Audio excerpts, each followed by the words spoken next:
All right. Hello, everyone, and thank you for joining us today. And welcome to How to Increase E-commerce Efficiency and Reduce Costs, an educational session to increase e-commerce efficiency, reduce costs, and remove obstacles, brought to you by IDEA. A few housekeeping items. We will hold questions to the end of the presentation. Please enter your questions into the Q&A box as you think of them, and please leave the chat box for any technical issues. The presentation will be recorded and sent out to registrants after the presentation concludes. Our speaker today is Tom Guzik, Director of Integration Services for IDEA. Tom brings nearly 30 years of experience working with electronic data interchange, 20 of which have been in the electrical industry. Prior to joining IDEA, he also worked with SAP systems, inventory control, logistics and warehousing, and vendor managed inventory. And with that, I will pass it over to Tom. Thank you, Emily. All right, let's start with our first slide. This will be our agenda. We're going to cover 5 points. Who IDEA is, supply chain challenges, B2B integration, benefits of automation, and automating your trading community. So let's look a little bit about who IDEA is. We were founded back in 1998. We are the #1 EDI platform in the electrical industry, and we facilitate the EDI standards, or what we refer to as EDI Pro guidelines, and those are a subset of the ANSI X12 guidelines, but they were developed by the channel to meet the needs of suppliers and distributors so that they could all benefit from having a more concise subset of standards. A couple key stats, on average, you can save $32 per order by using our IDEA Exchange service. We have a 98% retention rate on our customer base, and we typically exchange well over 10 million EDI documents per month. So we have a fair amount of volume.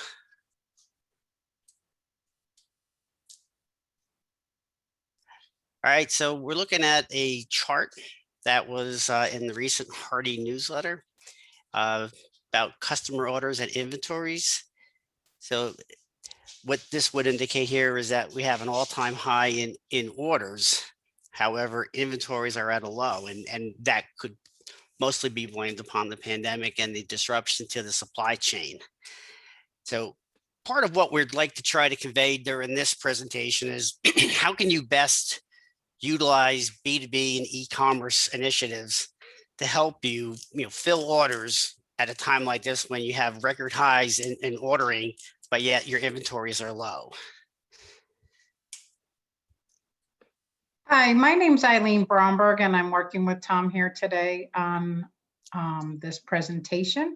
So I have a plethora of years with EDI. I started in the early 80s, believe it or not. So I'm a business development manager with IDEA, but this was just a little icebreaker we wanted to show from, I think it was yesterday's Hardy's newsletter with Ethel and Lucy, and don't we love them? But I think the message is that it's getting harder to train new teammates while being tasked with your daily jobs.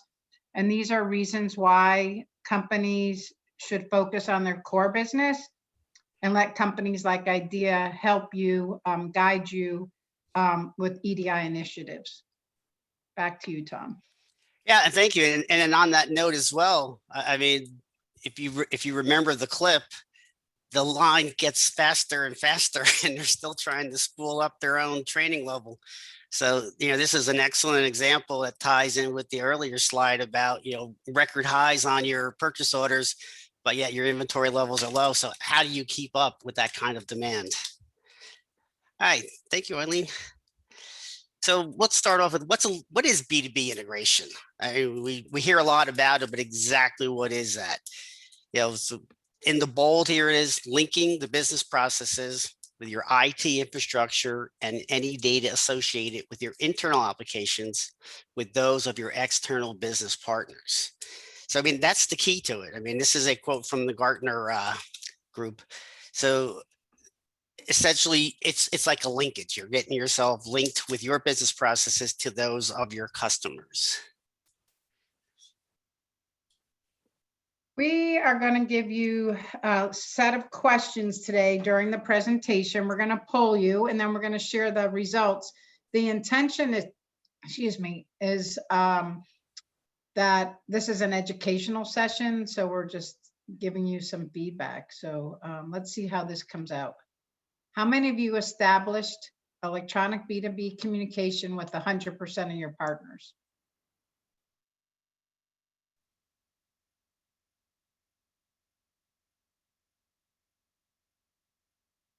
So once you vote, Emily will show the results.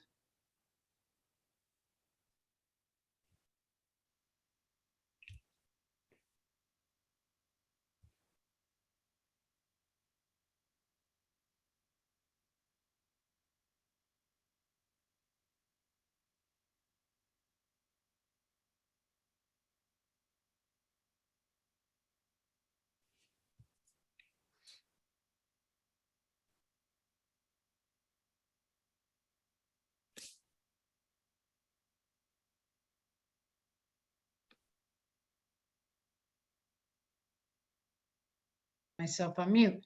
So here's the results of that question. Pretty not surprising, and I think Tom's going to address the results on the next page, but it's very unusual that 100% of companies have 100% of electronic. So let's look at the next slide. Sure.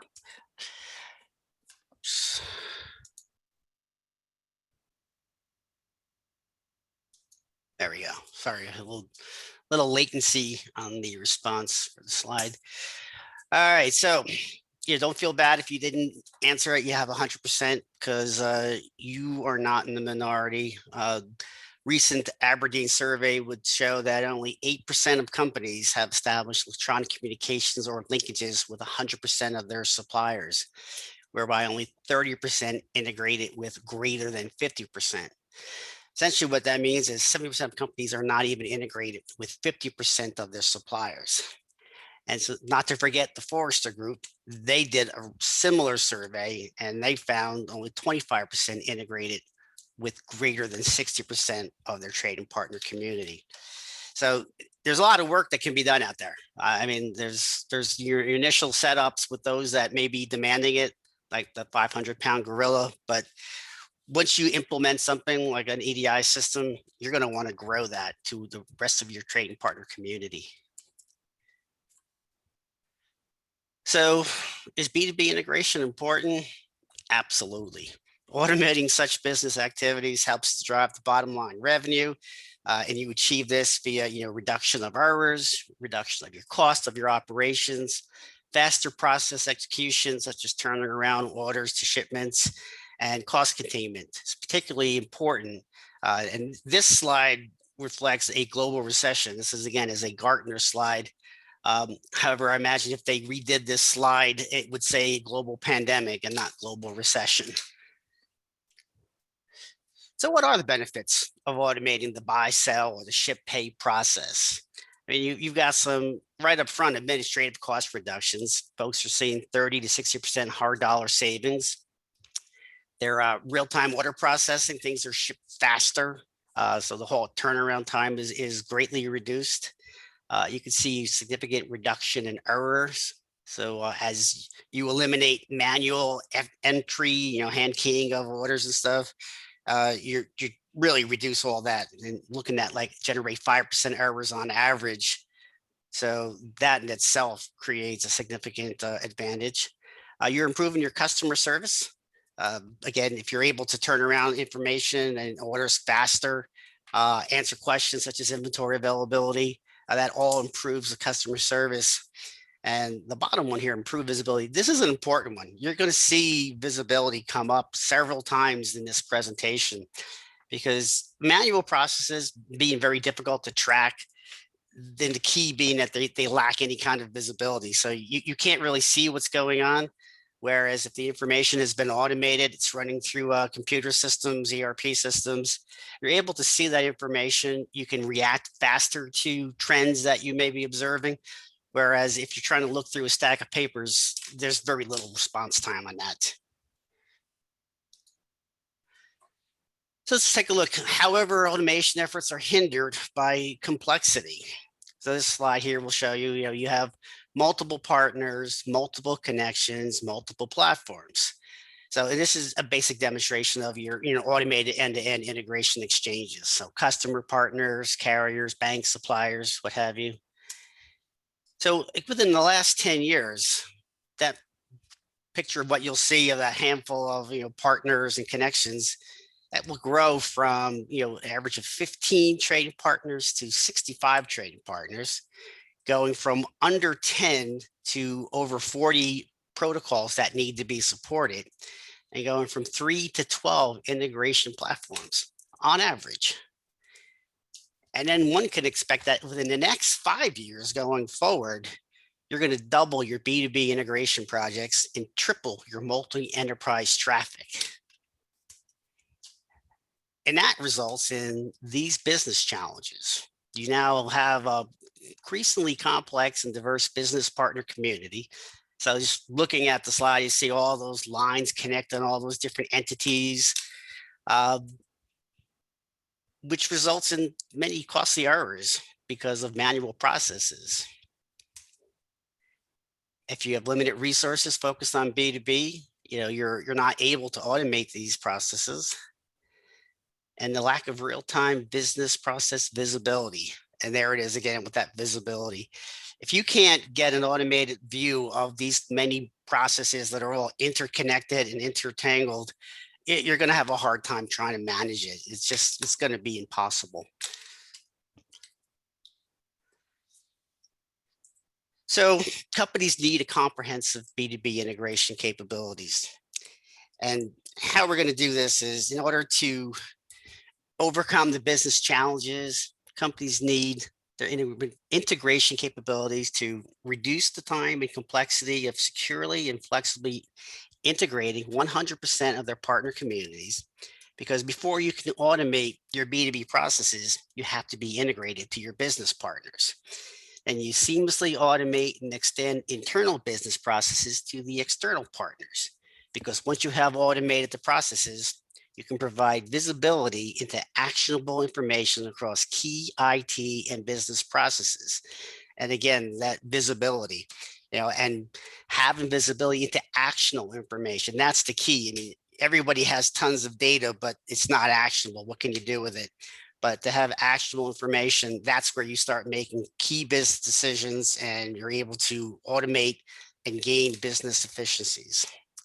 This all enables you to achieve the full benefits of a B2B integration and accelerate your return on investment on B2B projects and your internal resources where they're needed the most. So here's our next poll question, sort of goes with the first one. Are you only processing EDI for your larger trading partners? Most of the people that we talk to, that seems to be the case, but as companies realize the efficiencies of EDI, they're bringing on more and more of their trading partners. The problem is, in some cases, they just can't keep up with the demand.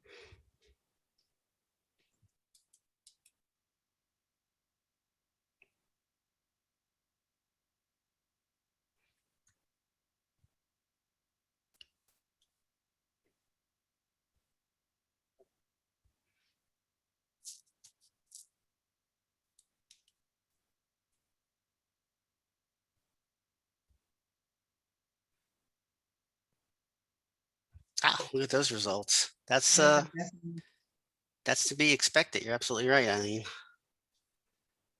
so next slide to our next question.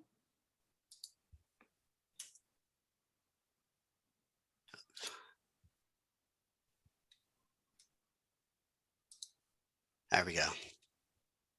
Are you only are you doing EDI for your customers and vendors and suppliers, or really just concentrating on one or the other? And we probably should have asked, which one are you doing most of your EDI with? Is it your customers or your vendors and suppliers? So, right. Yeah, I mean, oh, sorry. No, I was going to say, typically, we see it where you're really just doing it with your customers. But as things have been changing, we're tending to see a lot more people adding the vendor and supplier relationships. Exactly what I was going to say. So chances are you're still accepting maybe emails, faxes, and a lot of that can even on its own be electronic.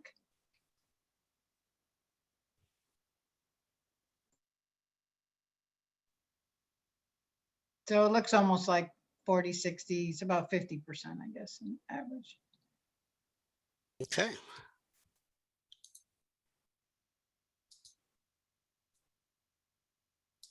There we go.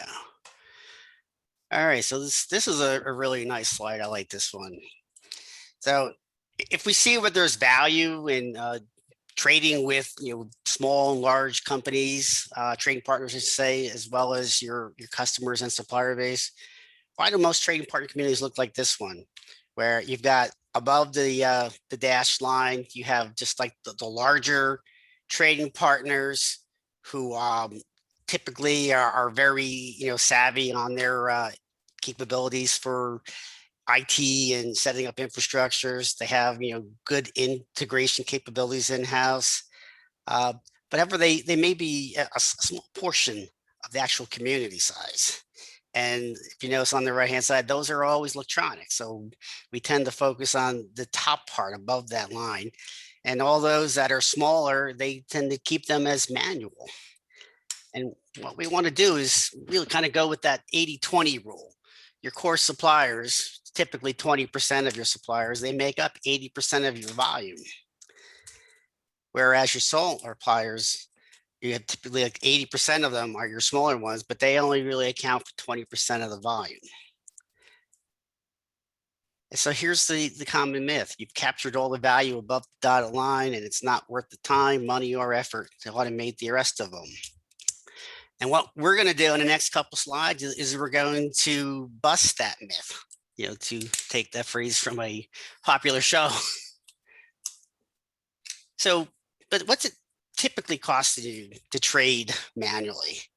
Now, this slide may have some different numbers than what we had mentioned earlier from what we saw on the exchange side. But this is from another van service provider. And again, the numbers aren't meant to be like, hard, fast numbers that this is exactly what you're going to save. They're more like averages, and they're like a reference point, because your actual savings may be different. It may be higher, maybe less, but it sort of gives you an idea of where to start focusing and come up with some metrics. So you have really something to defend your argument when you want to implement an EDI system or grow it. So having the numbers really helps. So on this specific one here, we're looking at manual processing of an order, $10. Process of an invoice, 12 something. Manual processing the payment remittance, that's another $12.35, and ASNs and all the documents, $10. You have your error rate you factor in. This one looks like about 10% error rate. So grand total on the bottom, you got like $53 to process that order. Again, that may not be what you'll save, but again, it's a reference point to show you that there is a cost associated with it. So back to the myth, is there value in automating your small trading partners? So let's look at the numbers here. So assume you're processing on the order invoices cost you $10. You have 100 partners that are 1,000 transactions, and that cost is $10. So you're looking at $1 million. Now, on the flip side, you got 1,000 smaller partners that are only doing 100 transactions. But again, that's $10. You come up with the same thing. It's $1 million. So the cost is in the manual processing of the document, regardless of the volume per partner. So in this case, your automation is going to equal improved cost savings and profitability. Tom, did you want to give us an example of your experience when you were at the lighting company in regards Sure. to this? Yeah, one of the lighting companies that I worked at, they had two specific divisions. One was the retail side, and one was the C&I channel side. And they had 4 customer service folks that worked the retail side. And on average, each month they did well over 400,000 order lines. They were highly automated. The retail folks, they were doing EDI a long time ago. So they probably were at like 93% was EDI. On the C&I channel side, they were only at 13%, EDI engagement with, their customer base. They had 40 customer service reps. But when you looked at the lines, it was the same amount. There was about 400,000 order lines. So if you look there, you've got 40 people versus 4 people. Same number of order lines being processed, but I mean, the savings was phenomenal. I mean, able to process the same number of lines for the retail channel with 4 people doing the customer service work versus 40. So it's a significant savings, even just to get the administrative side of it. Thanks, Tom. Now to our next survey. Do you actively conduct surveys of your partners to determine if they are capable of trading electronically?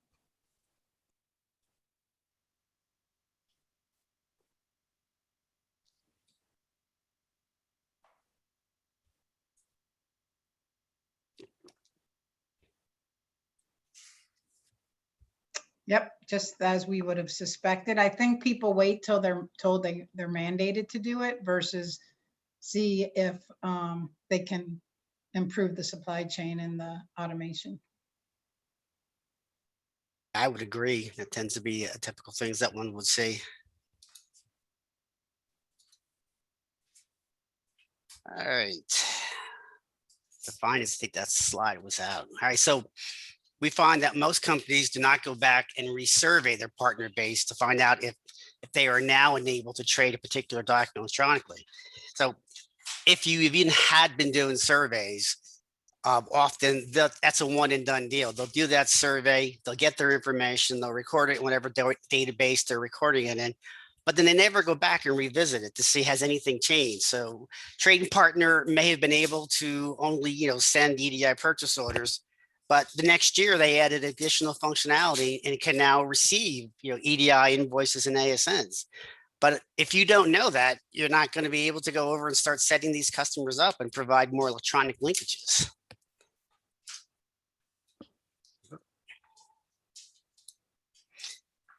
So again, yeah, I jumped a little bit ahead. If you're not conducting surveys, don't feel bad. We have an Aberdeen survey where they show only 67% of the best in class companies actually conduct surveys of their supplier base, and only 47% of all other category respondents conduct surveys. So again, a lot of room for improvement. Surveys aren't bad. They don't need to be long and hundreds of questions. Just a few key questions is really all you need. And most people will fill one out. It takes less than a couple minutes to fill it out. You're going to get a response.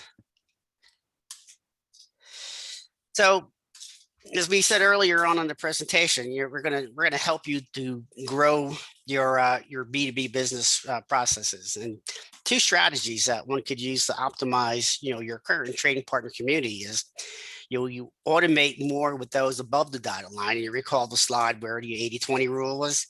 So with automating those above the dotted line, they're already doing EDI with you, but you may want to do some more document expansion. So they're capable of doing EDI, but maybe they're not doing it with you.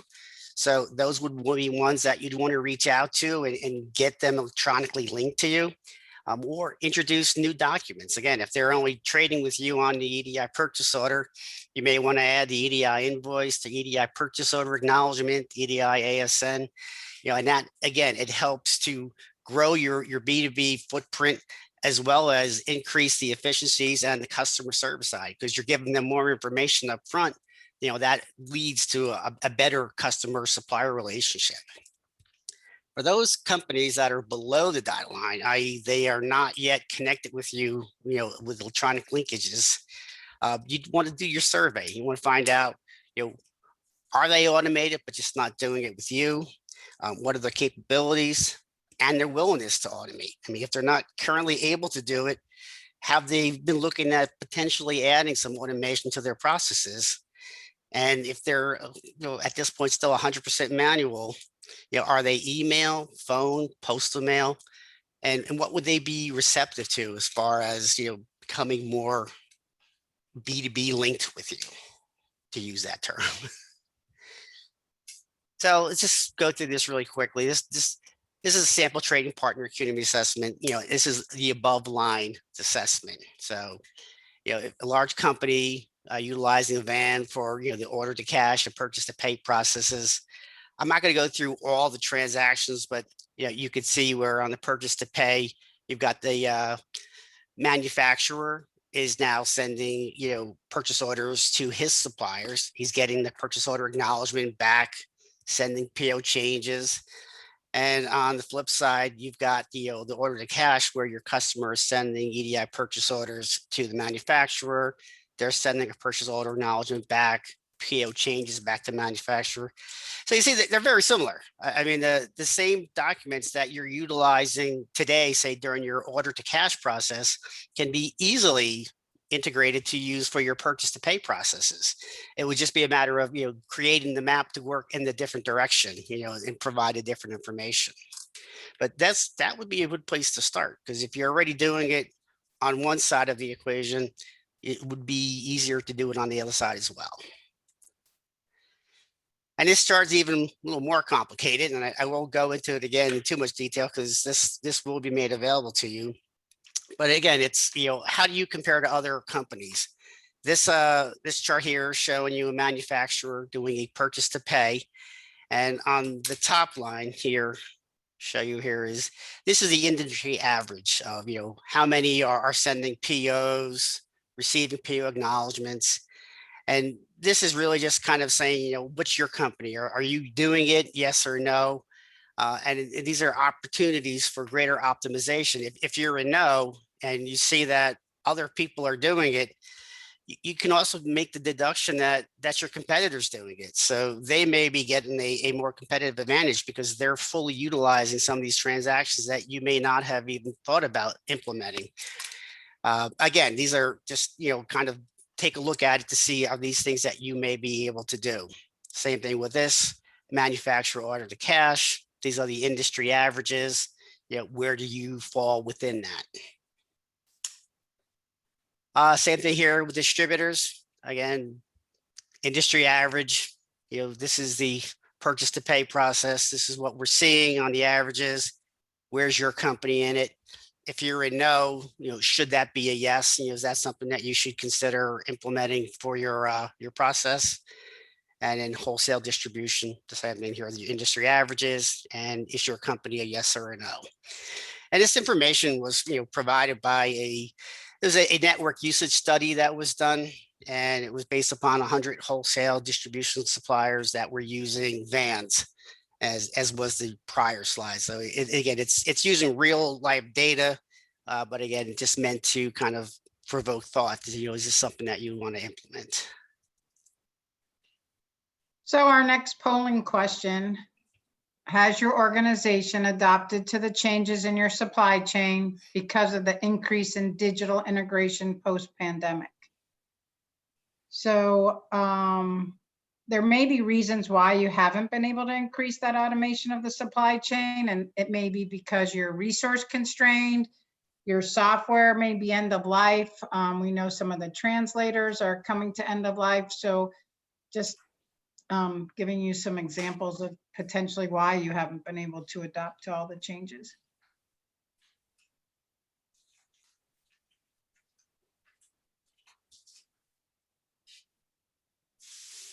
Well, that's a good result. Yeah, that's very positive. Yeah.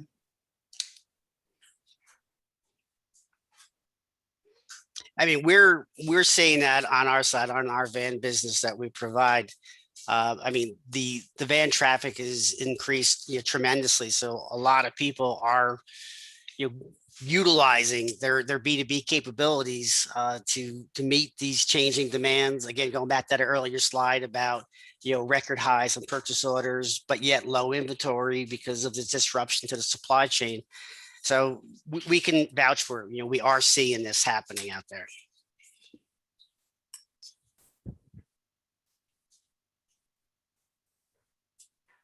All right, so it's going to revisit some of the like automating invoices, because I think we talked a little bit about purchase orders. Again, assume a cost of $10 for a manually processed invoice, and then conservatively, if you're saving $5 per automated document. So, the upside is with your current partners and current documents. If you're doing, say, 2,000 invoices with a $5 savings, you could be looking at saving $10,000 a month. So then the question is, well, what if only 50% of your partners, trading partners, want to trade the invoice with you? That's still good. You're saving $5,000 a month. And if you're only getting 25% of your partners, still a good savings. You're getting $2,500 a month in savings. I had worked with a large distributor many years ago who was doing work with the job orders. So they were not all going through EDI. So their stock and flow business was all done through EDI purchase orders, but the job orders were not, because that was all being sent direct to drop ships. And I wanted to set up the EDI invoice with them. And initially they had said that, there was no point because a lot of their business was job related. But then after going through a similar study, they realized that, even if I do 10% of those purchase orders are, going to be job related, and I can't get that as an EDI invoice, I'm still going to get savings because the rest of them are going to have savings. And I guess we also look at this, what's important to note is, these savings above, again, this $5 savings, potential savings, it doesn't even include your incremental visibility. There we go again with that visibility. It's going to come up a lot. Your incremental revenues, reduce cycle times, and increase customer satisfaction. So now we're going to look at the below the line automation strategies. A couple slides ago, we looked at above the line. So how do you automate those companies that you may not currently be trading with, may not know if they're able to do it, or they may not have any capabilities? So the first thing we would say is build the case for enabling them. What can you provide as far as working with an EDI process with them? Are they able to do EDI? What would be like your own internal assessment? Where are areas where you think that you are dealing a lot with the below the line type trading partners, or those that I would say are the smaller ones? What are other companies doing? You compare yourself to those industry averages. And you could even take a look at those other slides where we showed what other companies are typically doing, those transactions. And then look around for paper intensive processes. Anywhere in your company where you see a lot of file cabinets, boxes of paper, or a lot of people in a room working on stuff like manual paper, that's a potential target for automation, because you know that a lot of time is spent, potential for errors are high. That's something that you'd want to look at. Next step would be determine your strategy. Now you can look at behavioral changes, such as, are they not sending you orders on a regular basis? Is it more sporadic? Could this be something where you do more of a stock and flow business where it would make sense to have an automated ordering process? Are you going to look at just doing the customers versus suppliers, or both? What document types, your purchase orders, invoices, ASNs, all the above? How you're going to communicate with them? Are you looking to be a hub sponsor or have the spoke pay? And in that regard, saying, will you develop a solution for those non-EDI capable companies that you as the hub, you'll sponsor it. So you'll actually pay to have something put in place that then they would use. So yeah, the cost is on you, but then the savings also come to you, because they may be manually inputting that information, but then you get the benefit of the automation on your side. Now, some companies, they're not going to go that route, so they're going to do the spoke pay. So they'll at least fund the initial development of the solution, but then the ongoing costs are covered by those smaller trading partners as they utilize these more automated processes. And in those cases, they typically will also benefit from some automation. The next step would be select a solution for the manual partner enablement. Are you looking to develop a web forms, fax conversion services, or even a community development service? And in those cases, it's sort of like the hub and spoke, where you're developing a industry-wide solution, so to speak, for a large number of your trading partners that will all share within the automation of that. And then the last step, implement your best practices. So you want to measure yourself, establish your baseline, and again, revisit this annually, seek incremental year-over-year improvements. So what are the goals for your B2B community assessment? You want to identify your opportunities and the savings that are associated with them. You want to increase your partner participation without really requiring substantial partner investment, because if you're going to start asking them to do a lot, you may lose their participation. Ease the resource burden that's often associated with onboarding additional documents, and then deliver more savings to your bottom line with the existing investments. This is, what are the most important documents for you and your partners? This could be different depending on, as far as the channel, what you're doing with these customers in specific. But you typically would see, orders for shipments on the customer side, I should say, changes, ASN, invoices, remit advice. A similar thing on the supplier side. Again, purchase orders, changes, acknowledgements, receipts, invoices with a PO flip. Essentially, what that is that somebody is sending a purchase order and the invoice is basically just derived from that purchase order. So you're flipping the PO around and making that an invoice. And it would be sort of like a template driven thing where you're making minor changes, but for the most part, the invoice is being derived from the purchase order information. Financial partners, are you doing any ACH transactions, wire transfers, all those things we would potentially use the financial EDI transactions with. And third-party logistic companies, such as, your other trading partners, like the EDI 210 for a shipping delivery status, receipts, orders and shipments. Again, these are the third-party companies that a company may be utilizing, and they're often overlooked, but they're again a great source for automating your business processes. So you need to know what each partner is capable of. So again, we go back to that survey, all your trading partners, what's their technical capabilities, any transactions that they're performing today, what standards do they support? Are they doing, X12, XML, Edifect, or flat files? Protocols support it. Are they using VANs? Are they doing direct connects? And for those that are already connected with you, identify additional transactions that could be done, such as, what information being partner transactions, poll those partners again for their ability or willingness to adopt to adding additional transactions. And then looking at those large pockets of paper internally, anywhere at your company where you see people doing a lot of paperwork, file cabinets or boxes, that's going to be a place where you want to start.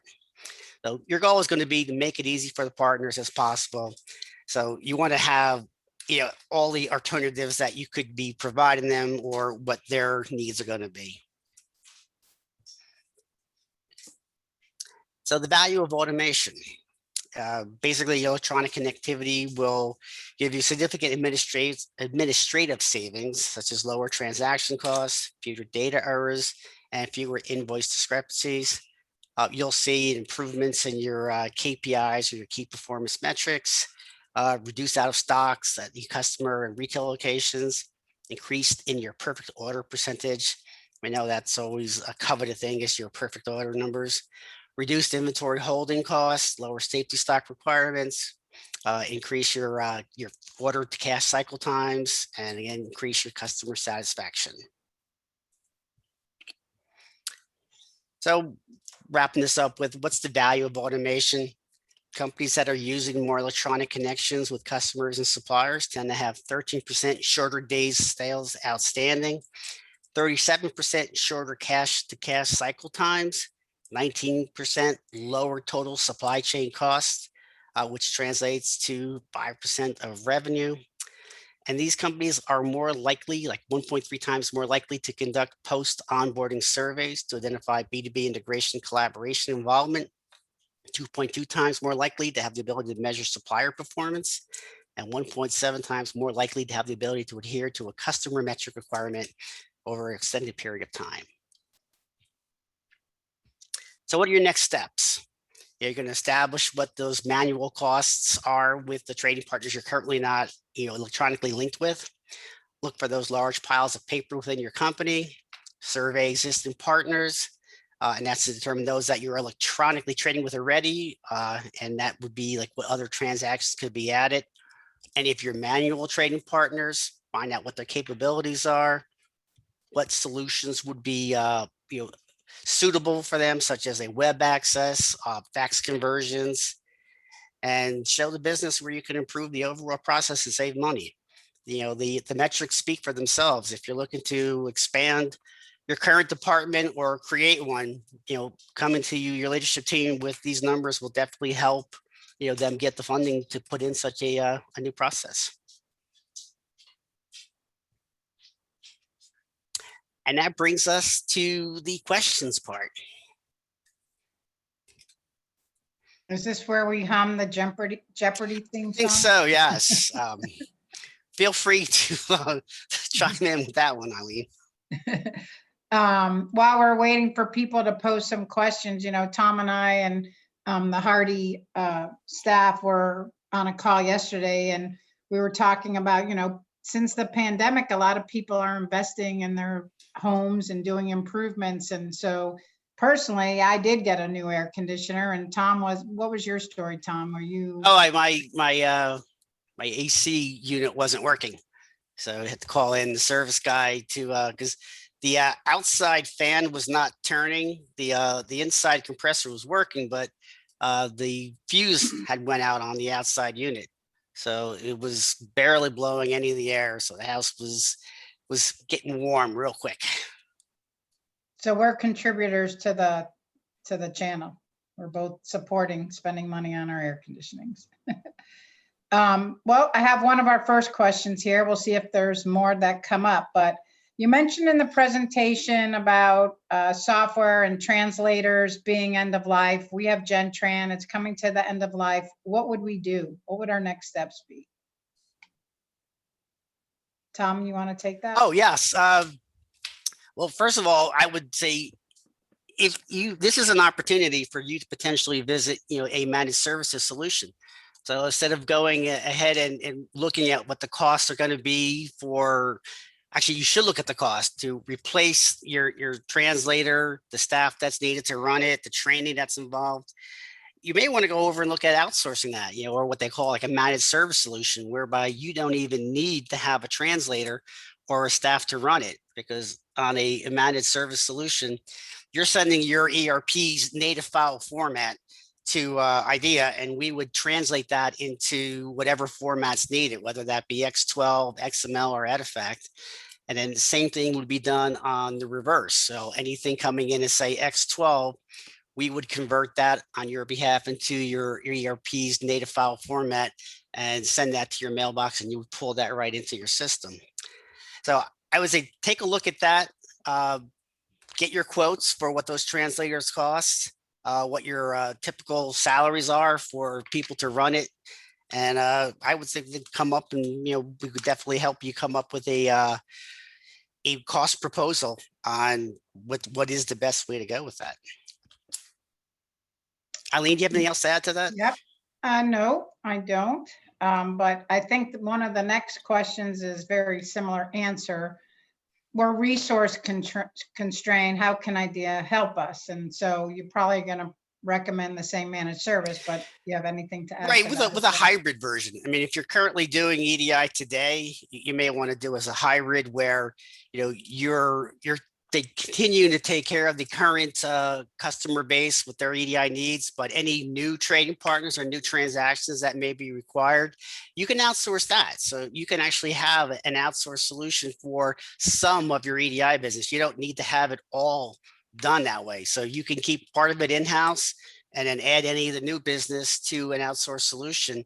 That way you're able to keep up with the increasing demand, but without adding additional resources or potentially having to expand the capabilities of your current EDI system.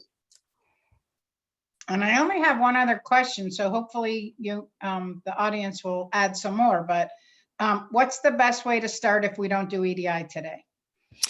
I would say the best way to start is to reach out to Eileen over at the IDEA, and if she could help set you up with a plan on what would be needed and how IDEA could help with that. So does anybody else have any questions? Those are the only ones that we have so far. Or do we do such a good job that we've answered all the questions beforehand? If you go to the next slide, Tom, just in case they're interested, these would be ways to contact us if you have a question that you have, think of after the fact. So, And we what do will we see add here? your contact information to the email with the recording if anybody wants those then as well. All right, well, if there's no more questions, we would like to thank the IDEA team for this presentation today. A recording of the session will be emailed to you soon, along with a link to a short evaluation. We hope you will take a few minutes to complete the evaluation so we continue to make better content for you guys. But this concludes our presentation. Thank you for joining us and have a great day. All right. Thank you, everybody. Thank you.